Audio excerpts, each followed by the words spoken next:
प्रभु में प्यारे मेरे भाई बहनों, कैसे हैं आप लोग। उम्मीद करती हूँ अच्छे होंगे, मज़े में होंगे। प्रभु आपके साथ हो। आइए वक्त ज़ाया न करते हुए वचन की ओर चलें। मैं बैठी हुई सोच रही थी, पवित्र वचन से मुझे सामरी स्त्री की याद आ रही थी। बस ऐसे ही जहन में कुछ आया और मैंने उसको पन्नों पे उतार दिया। आइए देखते हैं ये क्या लिखा है। वो तो चला था उसे जीवन जल देने, वो तो चला था उसे जीवन जल देने, पानी की उसको न प्यास थी। फिर भी न समझी वो ना समझ थी, फिर भी न समझी वो ना समझ थी। ये तो वही था जिसकी उसे बरसों से आस थी। जी हाँ प्रियो, ये वो सामरी स्त्री के बारे में है जिसे यीशु आशीषित करने के लिए वो कुएं पे पहुंचे, उससे पहले ये जाके बैठ गया। आइए चलिए वचन की ओर चलते हैं और वचन में से देखते हैं यूहन्ना 4 उसकी 6 से और 19 आयत तक, जिसमें इस वाक्य का वर्णन है कि वो सामरी स्त्री जो थी वो कुएं पर आई, लेकिन यीशु पहले से ही वहां विराजमान थे। और जब उसने यीशु को देखा, उनकी वेशभूषा को देखा, तो वो समझ गई कि एक यहूदी है। और यीशु ने उसको देख के क्या बोला कि मुझे पानी पिला। आप वचन का अध्ययन करें यूहन्ना में 4 अध्याय में, तो आपको पता चलेगा। यीशु ने कहा कि मुझे पानी पिला। उस स्त्री ने क्या बोला, मैं तुझे पानी कैसे पिला सकती, तू यहूदी है और मैं एक सामरी। क्यों बोला था ऐसे? क्योंकि उन दिनों यहूदियों का और सामरियों का जो व्यवहार था वो आपस में ठीक नहीं था। मतलब अगर आम बोलचाल की भाषा में कहा जाए तो साथ उठना बैठना नहीं था। यहूदी लोग सामरी लोगों को थोड़ी तुच्छ या हीन दृष्टि से देखा करते थे। तो उसने जब वेशभूषा से पहचान लिया यीशु को कि यहूदी है, तो उसने सोचा कि भाई मैं कैसे पानी पिलाऊं तुझे, because according to her she was not eligible to serve him water। तो यीशु ने क्या कहा उससे? यीशु ने कहा कि तू जल दे मुझे।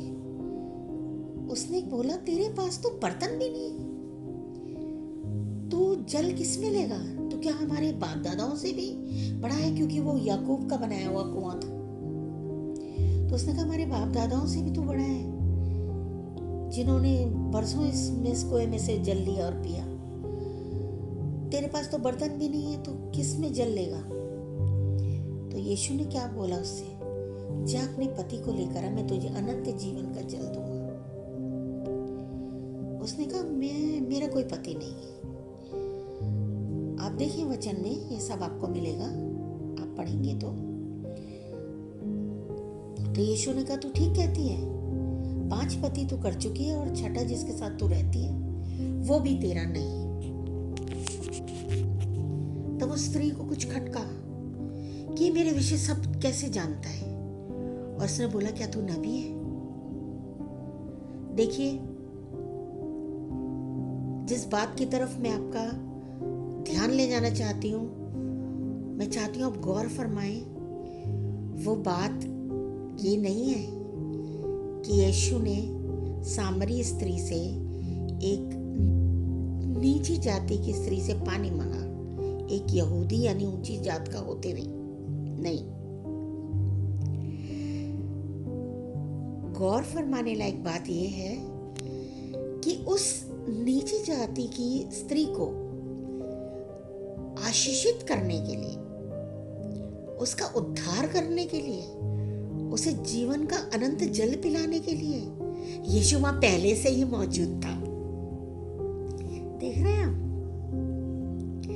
जब आप पढ़ेंगे पवित्र वचन में तो आपको पता चलेगा कि यीशु वहां था कुएं पर। He was already there।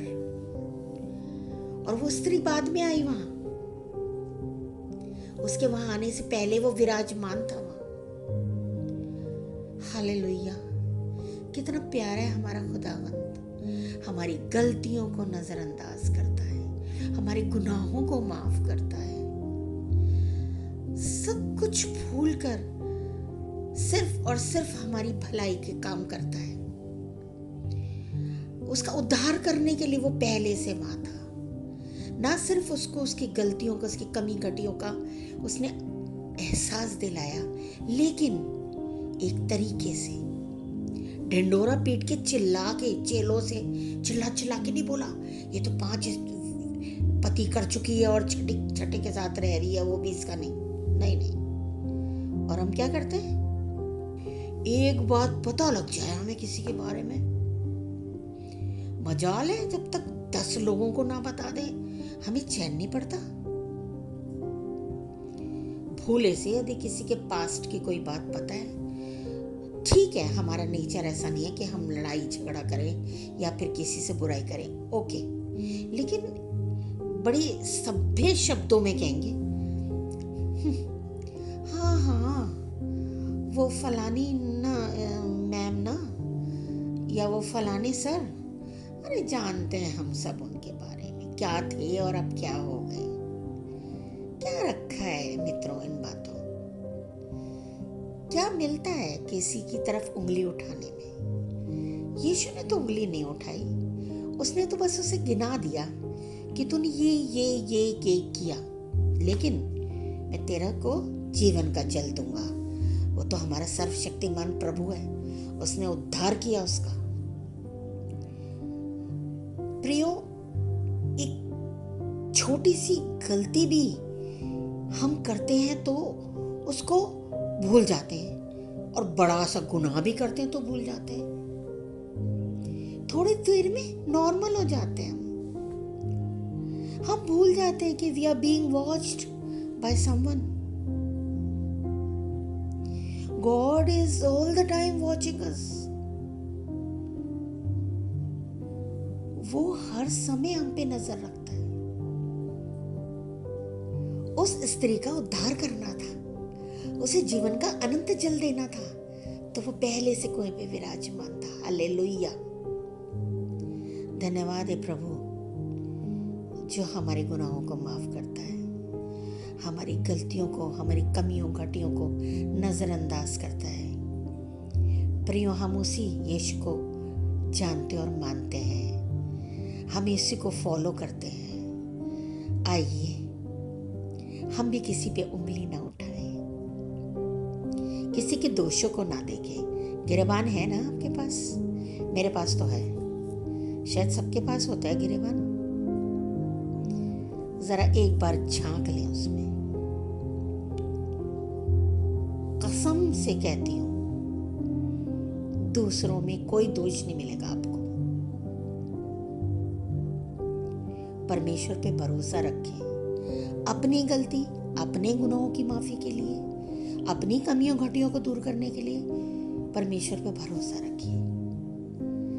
जो उस स्त्री के आने से पहले वहां जाके विराजमान हो गया था, बैठ गया था आशीष देने के लिए, वो हर समय हमारे साथ रहता है। हम मांगे इससे पहले हमें दे देता है। हम गलती करते हैं, वो तुरंत हमें माफ कर देता है।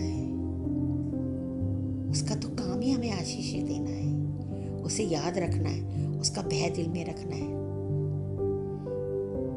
और किसी पे दोषारोपण नहीं करना, ताकि हम भी दोषी ना ठहराए जाएं वचन के अनुसार।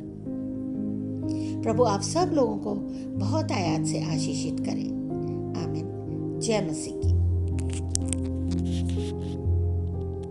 प्रियो, आपसे विनती है कि आप इस चैनल को सब्सक्राइब अवश्य करें, ताकि भविष्य में आने वाले सारे संदेशों का आप लाभ उठा सकें, और अपने मित्रों में इसे अवश्य शेयर करें, ताकि जो आशीष आपको मिली है वो उन सबको भी मिले।